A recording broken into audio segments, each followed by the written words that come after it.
অলিতে প্রজেক্টর দিয়ে আজকের যেভাবে নৃশংস কায়দায় এই চাঁদাবাজরা আজকে যেভাবে হত্যা করেছে সেই ছবিও আপনারা মানুষকে দেখাবেন। আমরা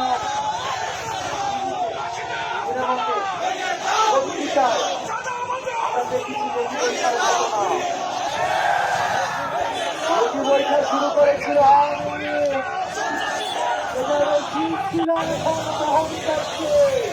যারা মুজিববাদের মিটিং করে ঠিকাদার হয়েছে তারা আবার পালন করেছে। সেদিন থেকে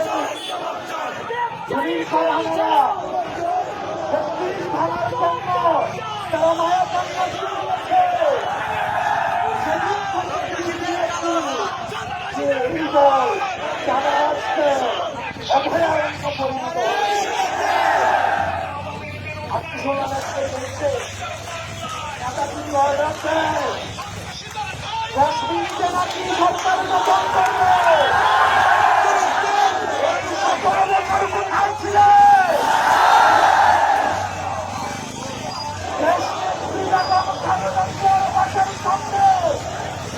পর্যন্ত সবাই চাচ্ছেন না।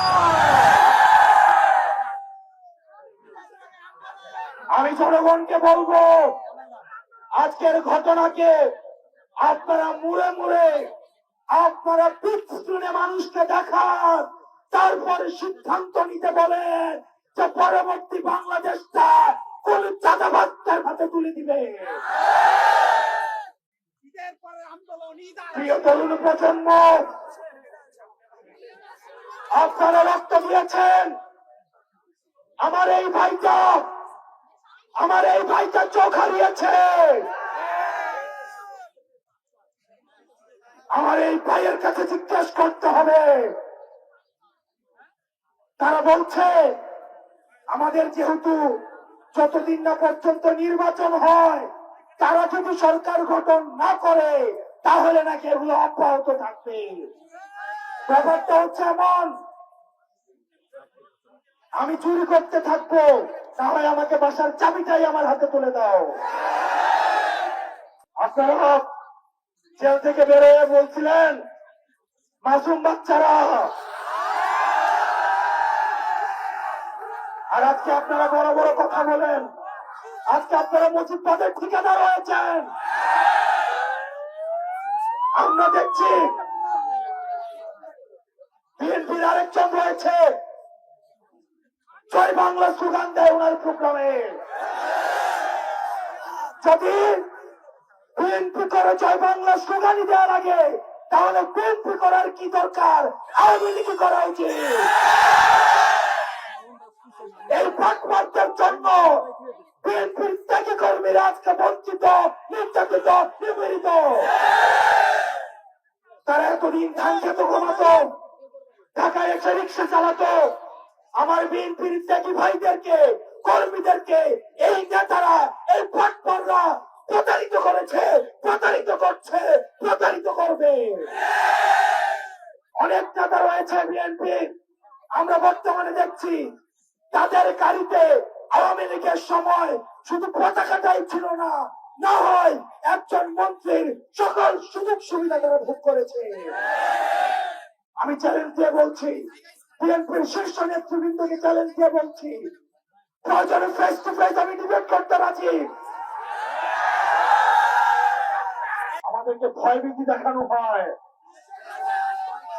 আমরা যে জীবনটা যাপন করছি এই জীবনটাই আমাদের বুনাস জীবন। আপনি কারে ভয় দেখাবেন? অনেক নেতাকে আমরা দেখেছি, এখন ব্যক্তিগত ভাবে চিনি।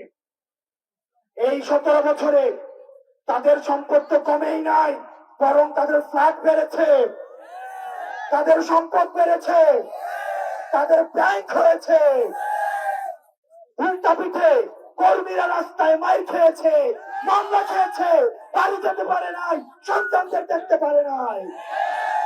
এই প্রতারণার রাজনীতির অবসান ঘটাতে হবে। আপনাদেরকে সিদ্ধান্ত নিতে হবে যে আপনারা কাদের হাতে দল দেশ তুলে দিবেন।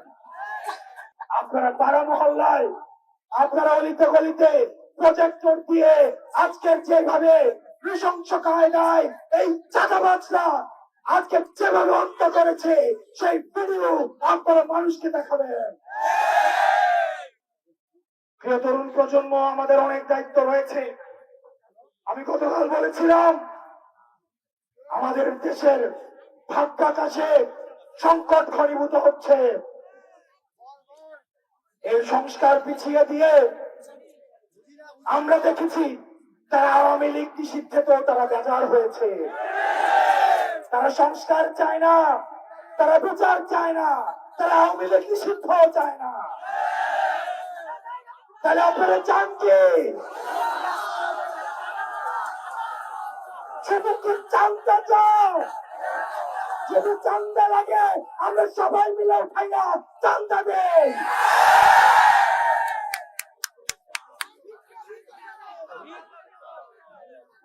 বিএনপি নেতৃবৃন্দকে বলবো, আমি সম্মান রেখে বলবো, আপনাদের অনেক রাজনীতিবিদের বয়স আমার বয়সের আরো 3 গুণ। আমি আপনাদেরকে বিনয়ের সাথে আমরা অনুরোধ করব, আপনার এই তরুণ প্রজন্মকে বুঝুন। আওয়ামী নেতৃবৃন্দ, আওয়ামী লীগের চ্যাপ্টার ক্লোজ হয়েছে, কারণ তারা আমাদেরকে বুঝে নাই। এই তরুণ প্রজন্মের ভাষা বুঝে নাই। জনাব তারেক রহমানকে বলবো, যদি আপনি 80 বছর মানুষের দৃষ্টিতে বাংলাদেশকে দেখেন তাহলে আপনি ভুল করছেন। আপনার দলের তরুণরাও আপনার দলে বঞ্চিত। আপনার দলের তরুণদেরকেও কথা বলতে জায়গা দেওয়া হয় না। তারা আমাদের কাছে আসে, বলে তোমরা এগুলো নিয়ে কথা বলো।